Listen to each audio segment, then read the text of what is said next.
नमस्कार, मैं हूं पवन मिश्रा। आप देख रहे हैं न्यूज़ 24।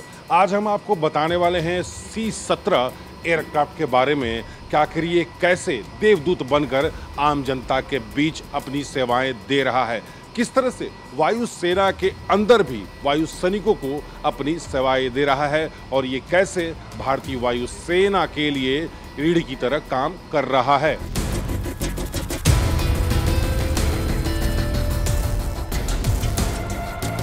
रूस और यूक्रेन के बीच युद्ध चल रहा है और इस युद्ध ने पूरी दुनिया को यह बता दिया कि वायुसेना का कितना अहम रोल होता है।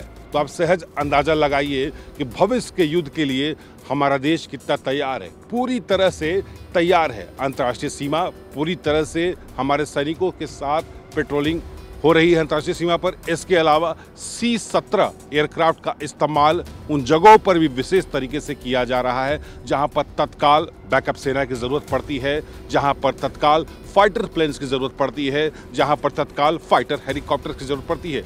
इसके अलावा अगर युद्ध होता है तो ये तय नहीं होता है कि युद्ध कब खत्म होगा, इसकी सीमाएं कितनी होती है। तो रसद सामग्री सबसे अहम रोल निभाता है, रसद सामग्री, और इसका भी योगदान जो है C-17 देता है कि समय पर सैनिक को तो पहुंचाता ही है, फाइटर प्लेन हेलीकॉप्टर को तो पहुंचाता ही है, इसके अलावा रसद सामग्री को भी पहुंचा देता है। एक वो समय था जब हमें किसी भी सामान की ज़रूरत पड़ती थी तो हम विदेश पर निर्भर हुआ करते थे। आज वो समय है कि कोई भी देश हमारे देश से मदद मांगता है तो तत्काल C-17 वहां पहुंचकर मदद पहुंचाती है। कई ऐसी घटनाएं देश में हुई, दुश्मन हमारी तरफ बढ़ने की भी कोशिश किए। अंतर्राष्ट्रीय सीमा की बात करें तो चाइना LAC पर लगातार नजर रखे हुए था और वहां तत्काल सामान के साथ साथ हथियार, गोला बारूद और फाइटर एयरक्राफ्ट को भी पहुंचाना जरूरी पड़ गया था। और उस समय यही C-17 जहाज रीढ़ बनकर सामने आया और समय से पहले भारतीय थल सेना के लिए मौके पर पहुंचकर मदद पहुंचाई थी।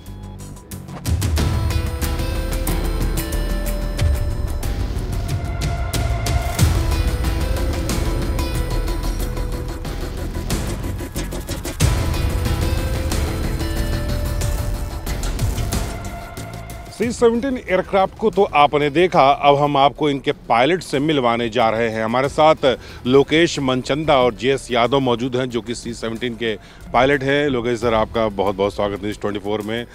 अहम सवाल सर, C-17 किस तरह से भारतीय वायुसेना का रीढ़ बना हुआ है? आप देखेंगे C-17 हर जगह एम्प्लॉयड है जहाँ जहाँ पे देश की रिक्वायरमेंट है। अगर मैं देखना चाहूँगा पिछले 10 सालों में हमने शुरुआत की थी, पहले flood relief, J&K flood relief, उसके बाद नेपाल में जब अर्थक्वेक आया तो वहाँ पे हम लेके गए थे अपनी इंडियन आर्मी को और रैपिड एक्शन मेडिकल टीम को। उसके बाद से पिछले 2 साल में आपने देखा होगा कि हर जगह जहाँ पे हमारी सरकार चाहती थी या फिर हमारा देश चाहता था प्रोग्रेस करना, वहाँ पे हमने किया है। जैसे कि तुर्की में जैसे अर्थक्वेक आया था तो हम वहाँ पे भी इंडियन आर्मी का फील्ड हॉस्पिटल लेके गए थे। जब यूक्रेन रशिया की वॉर अभी भी चल रही है जो, उसमें जब हमको अपने स्टूडेंट्स को बाहर निकालना था तो पोलैंड से और बाकी आसपास यूक्रेन के आसपास देशों से हमने उनको बाहर निकाला था। और ऑफ लेट मैं बताना चाहूँगा, जैसे अभी सूडान में जो सिविल वॉर चल रही है तो उस टाइम पे भी हम अपने इंडियंस को इवैक्यूएट किया। तो बेसिकली जो हमारी देश चाहता है, हमारी सरकार चाहती है, हम उसका काम कर रहे हैं। उस हिसाब से इंडियन एयरफोर्स को और भारत को हम दुनिया भर में रिप्रेजेंट कर रहे हैं। बिल्कुल, दुनिया भर में आप रिप्रेजेंट कर रहे हैं सर। लोगों को ये अंदर ये होता है कि जैसे भारतीय वायुसेना रिलीफ के लिए भी जाती है, हर जगह मदद के लिए आम जनता के लिए पहुंच भी जाती है, चाहे देश की बात करें विदेश की बात करें। आप भी एक इंसान हैं, पहले इंसान है, उसके बाद आप पायलट हैं। उस जगह पर जब जाते हैं तो क्या सोचते हैं? या आपकी ड्यूटी होती है या फिर आप भी भावनाओं में बहते हैं?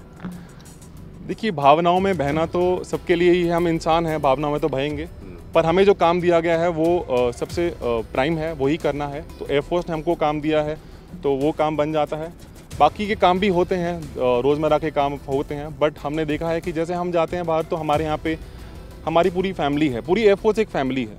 तो हमारे परिवार को ध्यान रखने के लिए लोग हैं ताकि हम अपना काम अच्छे से आराम से कर सकें।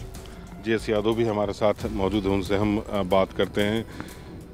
हमारे युवाओं को आप क्या संदेश देना चाहते हैं? आप C-17 के पायलट हैं, उन युवाओं को जो भारतीय वायुसेना से जुड़कर देश के लिए कुछ करना चाहते हैं।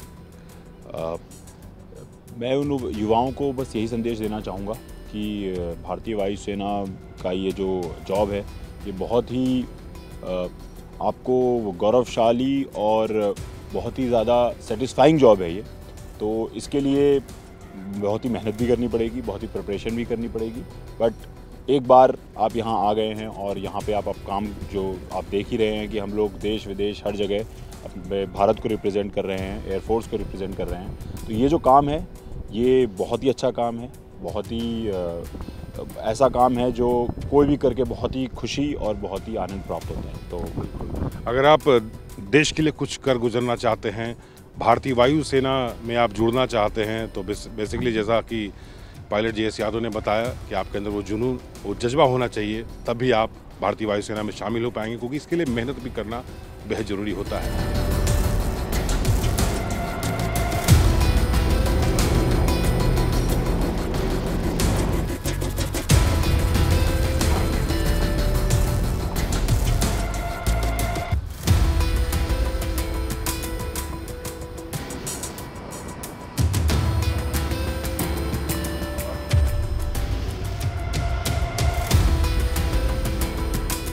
भारतीय वायुसेना को लंबे समय से एक ऐसे एयरक्राफ्ट की जरूरत थी जो हर मुसीबत में उनके लिए साझेदार बनकर सामने आए, हर खतरों का सामना करने के लिए तैयार रहे। और भारतीय वायुसेना का यह सपना भी पूरा हुआ जब C-17 को बेड़े में शामिल किया गया। आपको बता दें कि हर मुसीबत में, चाहे रेस्क्यू की बात किया जाए या फिर रूस और यूक्रेन का जब युद्ध चल रहा था, वहाँ से छात्र छात्राओं को देश वापसी करना था, तब C-17 ने अपनी अहम भूमिका निभाई।